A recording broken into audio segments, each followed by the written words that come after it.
Hello everyone, good morning, જય Shri Krishna, welcome back to my new vlog. I hope બધા મજામાં હશો.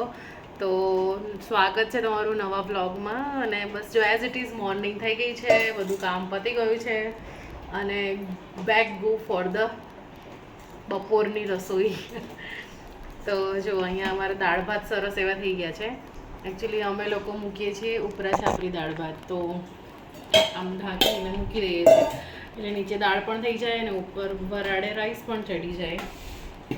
તો તમે લોકો કેવી રીતે દાળ ભાત બનાવો છો? લાઈક કુકરમાં દાળ બાફો છો અને રાઈસ અલગ બનાવો છો કે પછી મારી જેવી રીતે જ બનાવો છો તમે? તો એ મને કમેન્ટ કરજો. સો આઈ નો દેટ.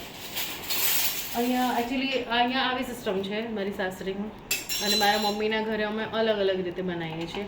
તો જો દાળ એ સરસ એવી ચડી ગઈ છે. વહેલા પલાળી દઈએ ને એટલે સારી બફાઈ જાય. અને યસ, કે આપણો ગેસ બહુ ના બળે, જે આપણે લોભ કરતા હોય થોડો ઘણો. લોભ તો નહીં પડે, એમ કે હા જેટલો અવેર થાય એટલો કરીએ. તો બસ દાળ થઈ ગઈ છે, રાઈસ થઈ ગયા છે અને હવે બનાવવાનું છે ભીંડાનું શાક. આમ થોડું ચીકણું શાક થાય આનું, એટલે પણ અમને બહુ ભાવે. મને ભીંડો બહુ ભાવે, મારા ઘરમાં બધાને ભાવે છે એમ. તો આજે બનાવવાનું છે ક્રિસ્પી, થોડું કડક બનાવીએ એવું ભીંડાનું શાક બનાવવાનું છે. રોટલી, દાળ ભાત, શાક, ફૂલ મેનુ. સો તમે લોકો શું શું બનાવો છો બપોરના જમવામાં? કમેન્ટ કરજો, તો મને પણ આઈડિયા આવે. કંઈક નવી વસ્તુ હોય, એડ કરવી હોય, બનાવવી હોય, તો આઈ ગેટ ઓલ્સો આઈડિયા. તો ઓઇલ અહીંયા મૂકી દીધું છે આમાં ગરમ થવા માટે.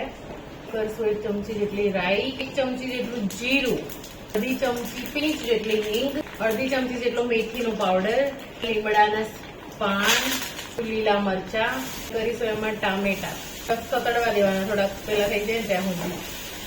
મેથી એડ કરીએ ને એટલે આમ વઘારની સુગંધ કંઈક મસ્ત જ આવે. હવે થોડોક એવો ગોળ અને લીંબુ.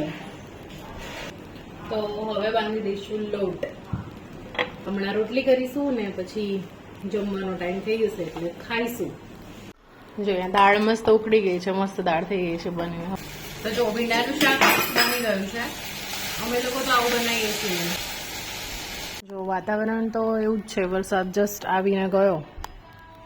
આવી વાત કરે, આવે ને જાય. આપણે કપડાં લીધા કરીએ, નાખ્યા કરીએ, આવું છે.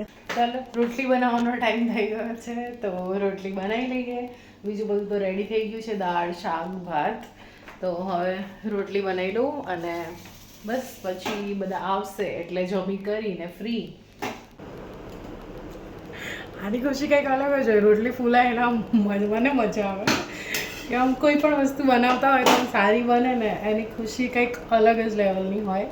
સરજી હાય કહી દે ને બધાને. હાય કે ને વાયડા આવ શું કરે છે કે ને. સંકેત ભગવાનનો થાળ કરશે આજે તો.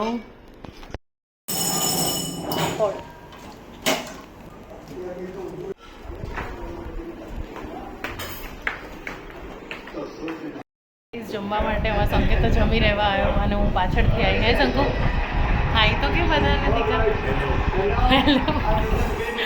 તો ચલો જમવા બેસી જઈએ.